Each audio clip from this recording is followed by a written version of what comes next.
Baiklah, Assalamualaikum warahmatullahi wabarakatuh. Perkenalkan, kami dari kelompok 1 beranggotakan 3 orang, yaitu saya sendiri Randi Falevi. Yang kedua adalah Kak Ria Herlina, yang ketiga adalah Saudari Suspa Rahayu. Berikut presentasi yang akan kami jelaskan yaitu tentang sistem akuntansi pemerintahan daerah. Nah, di sini kita mengambil judul tentang perencanaan dan penganggaran dari pemerintahan daerah. Nah, kepada teman-teman, izinkan kami dari kelompok 1 menjelaskan bagaimana presentasi ini berjalan sebagaimana baiknya, dan kami meminta izin kepada dosen pembimbing Ibu Yesi Mutia selaku dosen kelas dari akuntansi pemerintahan. Nah, izinkan kami untuk membahas dari sistem akuntansi pemerintahan. Nah, berikut penyampaian pertama dilakukan oleh saya sendiri, Randi Falevi. Berikut adalah presentasinya. Terima kasih. Itu slide selanjutnya akan dijelaskan oleh saya sendiri, Randi Falevi. Nah, di pendahuluan ini kita akan berbicara tentang rumusan masalahnya. Yang pertama itu apa sih yang menjadi ruang lingkup dari perencanaan dari pemerintahan daerah itu sendiri. Nah, yang kedua, apa sih yang menjadi ruang lingkup dari penganggaran pemerintahan itu sendiri. Nah, di sini kita akan menjelaskan secara rinci perencanaan dari pemerintahan daerah. Nah, untuk slide selanjutnya akan saya jelaskan.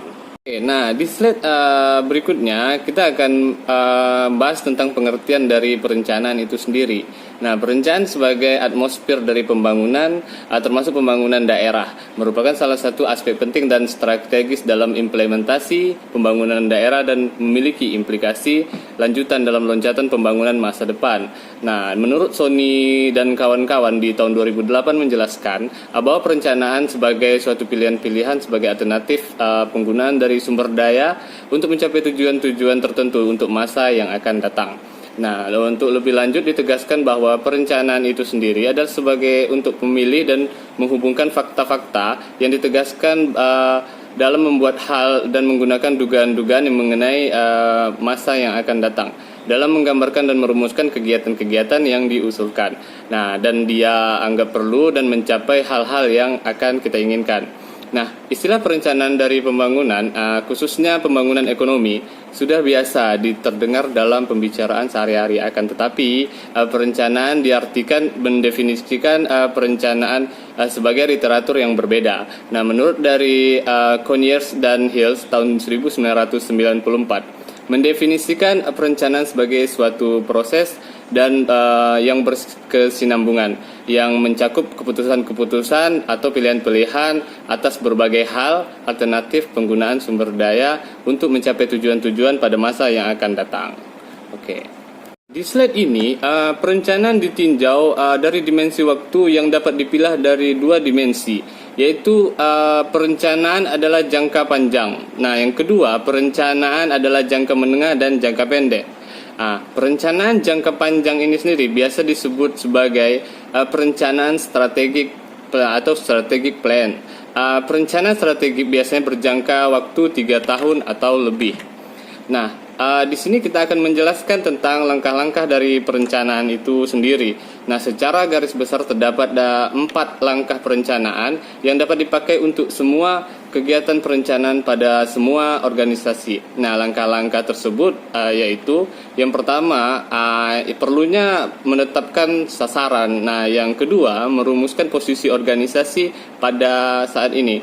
Nah, yang ketiga ini mengidentifikasi faktor-faktor pendukung yang menghambat menuju sasaran itu sendiri. Nah, yang keempat menyusun langkah-langkah untuk mencapai sasaran. Nah, di slide selanjutnya kita akan membahas tentang pengertian dari perencanaan daerah. Nah, berikut adalah pengertian dari perencanaan daerah. Nah, perencanaan itu sendiri adalah suatu proses untuk menentukan tingkatan masa depan yang tepat melalui urutan pilihan dengan memperhitungkan sumber daya yang tersedia. Nah, pembangunan daerah adalah pemanfaatan dari sumber daya yang dimiliki untuk peningkatan kesejahteraan dari masyarakat yang nyata. Nah, baik dalam aspek pendapatan, kesempatan kerja, lapangan berusaha, indeks terhadap pengambilan kebijakan, berdaya saing maupun peningkatan indeks dari pembangunan manusia. Nah, perencanaan pembangunan daerah adalah suatu penyusunan tahapan-tahapan kegiatan yang melibatkan berbagai unsur pemangku kepentingan di dalamnya. Nah, guna pemanfaatan dan pengolahkasian sumber daya yang dalam rangka meningkatkan kesejahteraan sosial dalam suatu lingkungan wilayah atau daerah dalam jangka waktu tertentu. Nah, perencanaan dan penganggaran merupakan proses yang paling krusial dalam menyelenggarakan pemerintahan. Nah, karena berkaitan dengan tujuan dari pemerintahan itu sendiri untuk mensejahterakan rakyatnya, nah oleh karenanya output dari perencanaan itu adalah proses yang terintegrasi. Oleh karenanya output dari perencanaan itu adalah penganggaran. Nah, selama ini perencanaan dan penganggaran belum memiliki landasan aturan yang memadai. Nah, sistem perencanaan nasional yang terintegrasi dari daerah sampai pusat selama ini belum memiliki landasan aturan yang bersifat mengikat. Baiklah, di slide selanjutnya kita akan menjelaskan tentang jenis-jenis dari perencanaan daerah. Perencanaan daerah itu ditinjau dari dimensinya, itu ada lima jenis. Nah, yaitu yang pertama adanya rencana pembangunan jangka panjang daerah. Nah, itu bisa disingkat dengan RPJPD. Nah, yang kedua adalah perencanaan pembangunan jangka menengah daerah. Nah, itu bisa disebut juga RPJMD. Nah, yang ketiga itu adalah rencana kerja pemerintahan daerah. Itu bisa kita kenal juga dengan RKPD. Ini yang lebih sering kita dengar. Nah, yang keempat itu adalah Renstra SKPD. Nah, yang kelima adalah Renja SKPD. Nah, berikut adalah penjelasannya dari 5 pembahasan pembagian dimensi waktunya. Nah, untuk pembahasan awalnya kita akan membahas tentang rencana pembangunan jangka panjang daerah, yaitu RPJPD. Nah, rencana pembangunan jangka panjang daerah ini sendiri merupakan suatu dokumen perencanaan pembangunan daerah untuk periode 20 tahun. Nah, dokumen perencanaan tersebut bersifat makro. Nah, yang membuat visi misi serta arah pembangunan jangka panjang daerah dalam penyusunan RPJPD ini sendiri mengacu pada arah pembangunan nasional yang ditetapkan pada RPJ nasional. Nah, sedangkan untuk kabupaten atau kota mengacu arah pembangunan daerah yang ditetapkan pada RPJPD memuat arah pembangunan dalam lingkup setiap fungsi pemerintah di daerah dan dilengkapi dengan penyepakatan fungsi dan peran masing-masing sub wilayah pemerintahan daerah dalam pembangunan jangka panjangnya. Nah, di slide ini kita akan membahas dengan tahapan penyusunan dari RPJPD. Nah, RPJPD ini merupakan produk dari pemangku kepentingan daerah. Nah, utamanya adalah pihak-pihak yang berkepentingan dalam kondisi 20 tahun ke depan. Nah, sehingga memiliki visi waktu yang panjang. Nah, dokumen RPJPD ini sendiri dengan ditetapkan oleh peraturan daerah. Nah, berikut disejadikan dengan alur 4 tahapan penyusunan dari RPJPD ini sendiri. Nah, yang pertama itu teman-teman, kita akan membahas tentang penyusunan dari rancangan awal. Nah, penyusunan rancangan awal ini biasanya diatur oleh Bapenda menyusun rancangan awal dari RPJPD ini. Nah, ya selanjutnya RPJPD ini memuat visi dan misi serta arah pembangunan daerah yang mengacu pada RPJPD nasional. Nah, RPJPD ini RPJPD kabupaten kota memuat misi dan pembangunan arah daerah ini mengacu pada RPJPD nasional dan RPJPD provinsi. Nah, dalam penyusunan rancangan awal RPJPD ini sebagaimana dimaksud dalam ayat 1, Bapenda meminta masukan dari SKPD dan pemangku kepentingan. Nah, tahapan kedua kita akan melakukan pelaksanaan dari musrembang. Musrembang ini sering kita dengar ya teman-teman. Nah, di sini musrembang dilaksanakan untuk membahas rancangan awal dari RPJPD sebagaimana dimaksud dengan pasal 5 ayat 4. Nah, musrembang dilaksanakan oleh Bapenda dengan mengikut sertakan pemangku kepentingan. Nah, musrembang dilaksanakan uh, dengan rangkaian kegiatan penyampaian, pembahasan dan penyepakatan dari rancangan awal dari RPJPD. Nah, pelaksanaan musrembang ini ditetapkan oleh kepala daerah. Nah, yang ketiga tahapan itu adalah perumusan rancangan akhir. Nah, rencana akhir dari RPJPD ini dirumuskan berdasarkan dari hasil musrembang tadi. Nah, rancangan akhir dari RPJPD ini dirumuskan paling lama 1 tahun sebelum berakhirnya RPJPD yang sedang berjalan. Nah, ya selanjutnya rancangan dari RPJPD ini disampaikan ke DPRD dalam bentuk rancangan peraturan daerah tentang RPJPD paling lama 6 bulan sebelum berakhirnya RPJPD yang sedang berjalan. Nah, tahapan terakhir yaitu adalah penetapan. Nah, di sini DPRD bersama kepala daerah membahas rancangan peraturan daerah tentang RPJPD. Nah, ditetapkannya dengan RPJPD tadi peraturan daerah setelah berkonsultasi dengan menteri. Nah, selanjutnya gubernur menyampaikan peraturan daerah tentang RPJPD provinsi paling lama 1 tahun kepada menteri. Nah, selanjutnya diturunkan lagi ke bupati atau wali kota menyampaikan peraturan daerah tentang RPJPD kabupaten kota paling lama 1 tahun kepada gubernur dengan tebusan kepada menteri.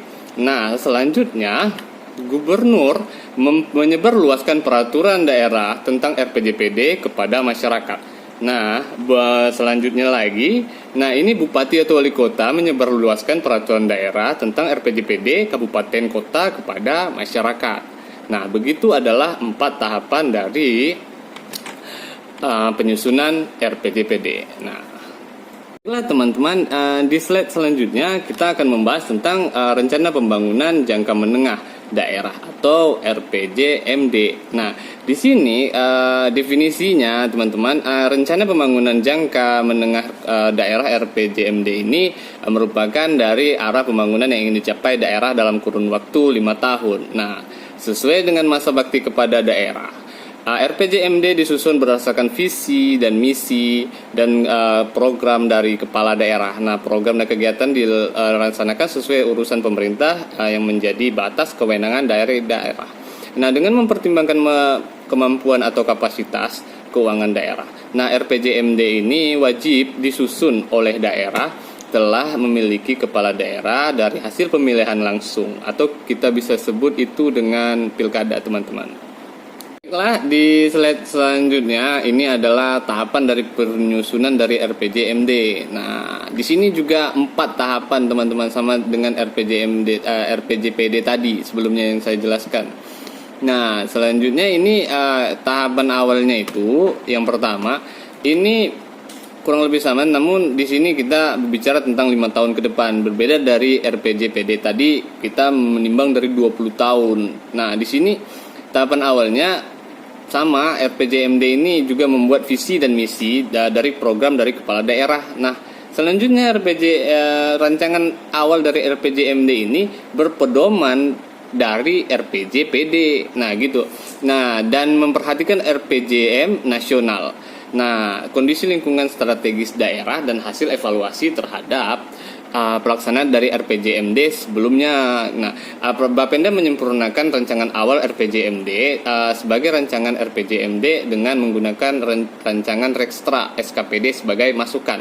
Nah, tahapan kedua ini adalah pelaksanaan dari musrembang. Nah, program musrembang dilaksanakan RPJMD sebagaimana dimaksud dengan pasal 12 ayat 3. Nah, di sini musrembang dilaksanakan oleh Bapenda yang mengikut sertakan pemangku kepentingan. Nah, musrembang melaksanakan penyampaian, pembahasan dan penetapan dari rancangan RPJMD. Nah, dan pelaksanaan musrembang ini ditetapkan oleh kepala daerah.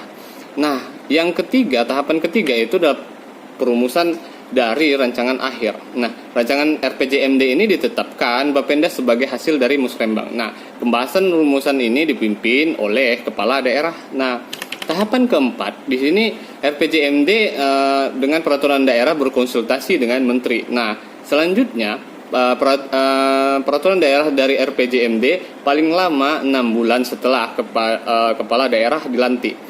Nah, yang selanjutnya kepala daerah tentang RPJMD berprovinsi kepada menteri. Nah, selanjutnya peraturan daerah tentang RPJMD Kabupaten Kota disampaikan gubernur dengan tebusan kepada menteri. Nah, gubernur dan wali kota, bupati itu menyebarluaskan RPJMD Kabupaten Kota, provinsi kepada masyarakat. Nah, slide selanjutnya akan dijelaskan oleh Suspa Rahayu. Nah, sekian kepada Suspa Rahayu, saya persilahkan. Terima kasih.